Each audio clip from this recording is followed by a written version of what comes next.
तो हम बंदी छोड़ के नाम के मंत्र के जाप करते रहने से आप सभी भक्तों में जबान सिद्धि आ जाएगी। कुछ दिनों के बाद आप छोटी मोटी कोई बात कह दिया करोगे, वह पार हो जाया करेगी।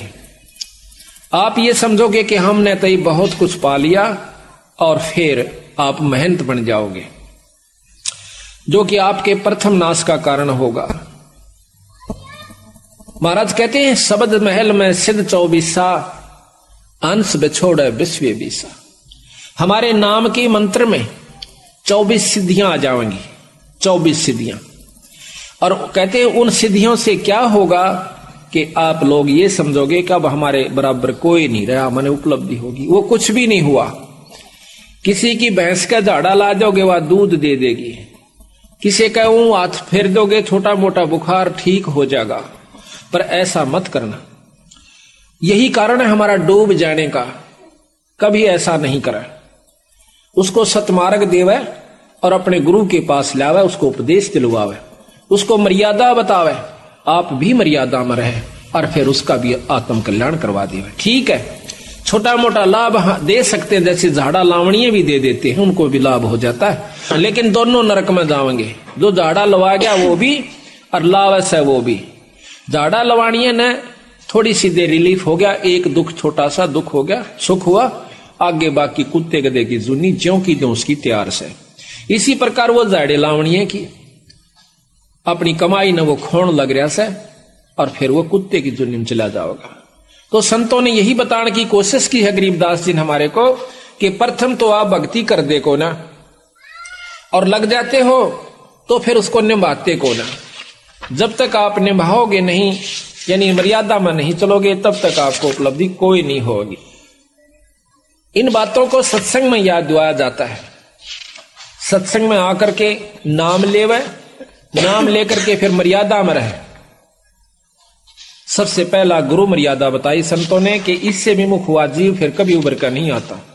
तो ये सब ज्ञान सत्संग से होता है। सत्संग संतों की कृपा से आपको उपलब्ध होता है। जब आप सत्संग में आओगे, संतों की शरण में आओगे, तो आपको बहुत कुछ जानकारी दी जाएगी, आत्म कल्याण की भी और मर्यादा में रहने की भी, और वो अमर मंत्र भी आपको समय आने पर दिया जाएगा। 24 सिद्धियों का थोड़ा सा वर्णन आपको बताते हैं जो गरीबदास जी ने किया है। शब्द महल में सिद्ध 24 अंश बिछोड़े विश्व बीसा। एक सिद्धि सुरदेव मिलावे, एक सिद्धि मन वृत्ति बतावे। एक सिद्धि ऐसी होती है जो जिस इष्ट की आराधना करता है वह इष्ट सामने प्रकट हो जाता है। जैसे कुंती का प्रमाण मिलता है कि उन्हें सूर्य देव का एक मंत्र जाप किया। एक ऋषि ने उसको एक मंत्र दे दिया कि इसका जाप कर लोगे तो आपके पास सूर्य देव प्रकट हो जाएंगे, और जो उससे इच्छा व्यक्त करोगे आपकी पूरी कर देंगे। कहते हैं कुंती ने उस मंत्र की परीक्षार्थ कि ये सत्य है असत्य, वो मंत्र का जाप किया, सूर्य देव प्रकट हुए। पुत्र की इच्छा व्यक्त की तो कर्ण उत्पन्न हुआ।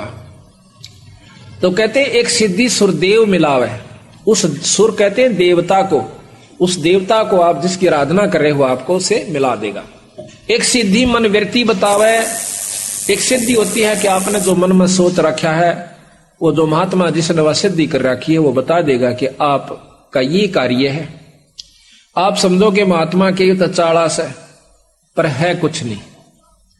संतों की दृष्टि में वो तो भांड है। अगर ये बता दिया आपके मन में क्या है तो क्या हो गया, कुछ नहीं हुआ। एक सिद्धि मनवृत्ति बतावे। एक सिद्धि हो पौन स्वरूपी, आकाश में पौन की तरह हल्का हो जाता है। एक सिद्धि होवे अनुरूपी। एक सिद्धि निस्वासर जागे। एक सिद्धि सेवक हो आगे। एक ऐसा महात्मा बताते हैं, देखा हमने, गांव वाले कहते हैं कि वो बड़ी मां का बैठ गया, दिन सोए ना रात सोए। हमने लोग के देखा कि वो हमने सोता नहीं देखा, अब आसन पर बैठा रहा। लोग के देखा कई दिन तक कोशिश करी, 15-20 दिन, तो कहते हैं उसका फिर मंदिर बन गया, पूजा होने लागी। महात्मा के कमाल है। तो कहते हैं एक सिद्धि निस्वासर जागे। एक सिद्धि सेवक हो आगे, जो भी आप मनोरथ पूर्ण चाहोगे वो सिद्धि आपकी पूर्ण कर देगी। एक सिद्धि ऐसी होती है। एक सिद्धि सुरगापुर ध्यावे, एक सिद्धि सो जब सब गठछावे, एक सिद्धि सब सागर पीवे, एक सिद्धि जो जुग जुग जीवे। एक सिद्धि ऐसी हो जाती है जो सारे सागर को पी जाती है। कहते हैं अगस्त ऋषि ने, एक अगस्त ऋषि था, उसने 2.5 घूंट में सारे समंदर को पी लिया था। सारे समंदर को पी लिया था, फिर प्रार्थना करने पर उसको वापस छोड़ दिया। तो कहते हैं एक सिद्धि सब सागर पीवे, एक सिद्धि जो बहुयुग जीवे। एक सिद्धि ऐसी होती है कई युगा तक जीवित रह सकता है, लेकिन महाराज के कहते हैं कि जब तक सतनाम नहीं मिलेगा तो भी वो कोई लाभ नहीं है। एक सिद्धि जो बहुयुग जीवे, एक सिद्धि जो उड़े आकाशा, एक सिद्धि होती है जो आकाश में उड़ जाते हैं। एक सिद्धि परलोक के बासा, जैसे सुखदेव ऋषि दूसरे लोक में चले जाया करते थे। उड़ जाना कोई और सिद्धि होती है, उस लोक में परमिशन मिल जाना वह कोई और सिद्धि होती है। पर एक सिद्धि परलोक का बासा, एक सिद्धि कष्ट तन जारा, एक सिद्धि तन हंस नियारा। एक सिद्धि ऐसी होती है जो कि शरीर के कष्ट को दूर कर देता है। कई बताए ना को जाड़ न जाड़ दे है, ठीक हो जा जिससे को नहीं, लेकिन वो जाड़े जाड़ सके है, मुक्ति का साधन नहीं है। एक सिद्धि तन हंस नियारा, एक सिद्धि ऐसी होती है जो शरीर से न्यारा हो जाता है वो जीवात्मा, और सिर्फ वो शरीर अलग रहता है और वो अलग जाकर चोला धारण कर लेता है, उससे निकल जाता है, दूसरे में भी प्रवेश कर जाता है। एक सिद्धि तन हंस नियारा, एक सिद्धि जल डूब ना जाई, एक सिद्धि जल पैर न लाई। एक सिद्धि है पानी पर नहीं डूबता, ऊपर का चला जाता है, ये भी कोई लाभ नहीं बताया। पहले भी बताई थी आपको कि एक महात्मा ने सिद्धि कर ली, उसने दूसरे साथी ने महाराज का मार्गदर्शन मिल गया, कबीर साहब का। 2 गुरु भाई थे, एक ने तो अपने परंपरा से सिद्ध महात्मा का नाम लिया, वो सिद्ध हो गया, सिद्धि भी के हुई, सिर्फ पानी के ऊपर का नो चला जा, जैसे पृथ्वी पर चला करे। दूसरे ने नाम का जाप मिल गया, सतनाम की भक्ति मिल गई सतगुरु महाराज की। तो दोनों इकट्ठे होते हैं 10-12 वर्ष के बाद। तो जो सिद्ध से उसने नाम ले रखा था साधक से, वो अपने दूसरे साथी से मिला है कि आपने क्या प्राप्ति करी। जो संतों का सेवक था, जिन्होंने नाम का जाप मिला था, वो कहने लगा भाई हमने तो बहुत कुछ प्राप्त किया। क्या किया कि नाम का सुमरण मिल गया, अपना जाप करते हैं। कहने लगा यूं भी कोई बात हुई कि और आपने क्या किया कि दिखाऊं कि दिखा। नहर के ऊपर दरिया को पार कर जाता है, जैसे थल पर चाल रहा हो, वापस आ जाता है। वो जो संतों का सेवक था, जिसको नाम मिला हुआ था, सतनाम मिला हुआ था, वो मजा हास्या उसकी बात न देख। कहने लगा देखा मेरी कमाई।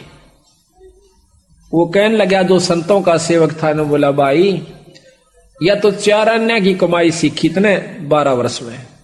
4 अन्य की आका कि 2 अन्य में ये किस्ती वाला परे ले जाता और 2 अन्य में वापस ले आता। सारे 12 साल में तने यह कमाई करी 4 अन्य की। अरे भले पुरुष भक्ति मुक्ति होगी भगवान के नाम तय, और पूरे गुरु तो प्राप्त कर ले भाई।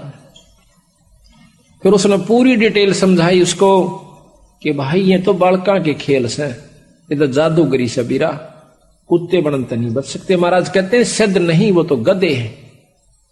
जो इस तरह के साधक बने बैठे हैं वो सिद्ध नहीं है, वो तो गधे के रूप में है। आज कमाई कर ली 10-12 साल में, अगले साल में अब उसको दिखा दिखा कर खो चल लेगा, फिर ज्यों का त्यों जाकर के नरक में पहुंच जाएगा, फिर गधा बन जाएगा। तो यहां कहते हैं एक सिद्धि जल डूब ना जाई, एक सिद्धि जल पैर ना लाई, एक सिद्धि बहुचोले धारा।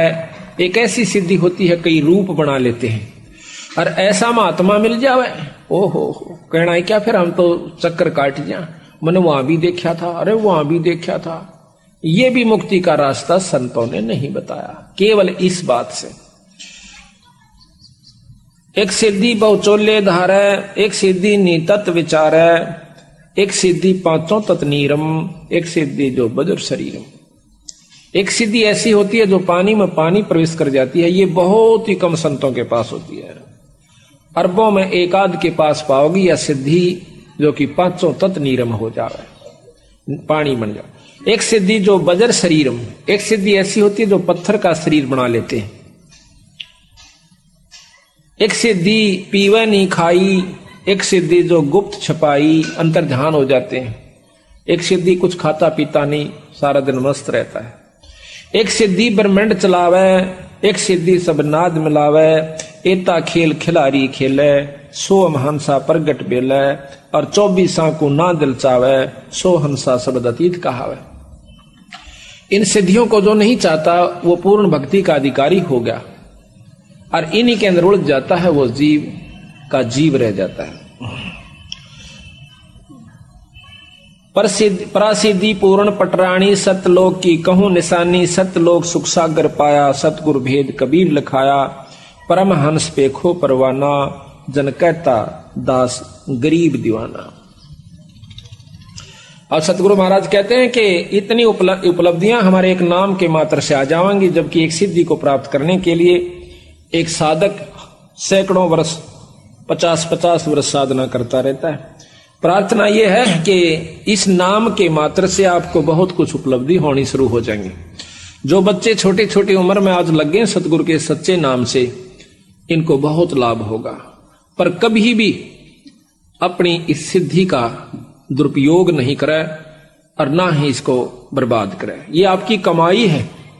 मूर्ख आदमी होगा जो रुपये बगानता फिरेगा, अपने ठागे तिजोरी में धर दे, बख्तान पर काम आवे। इसी प्रकार यह कमाई है अपने नाम की, भजन की, इसको खोए नहीं, ये सतगुरु का कहना है। अब देखो, इन बातों का ज्ञान सत्संग से होता है। सत्संग में संत जनाते हैं। संत की परिभाषा को समझ लेना ही सबसे उत्तम हमारा प्रथम कर्तव्य है, और तभी हम लाभ उठा पाएंगे।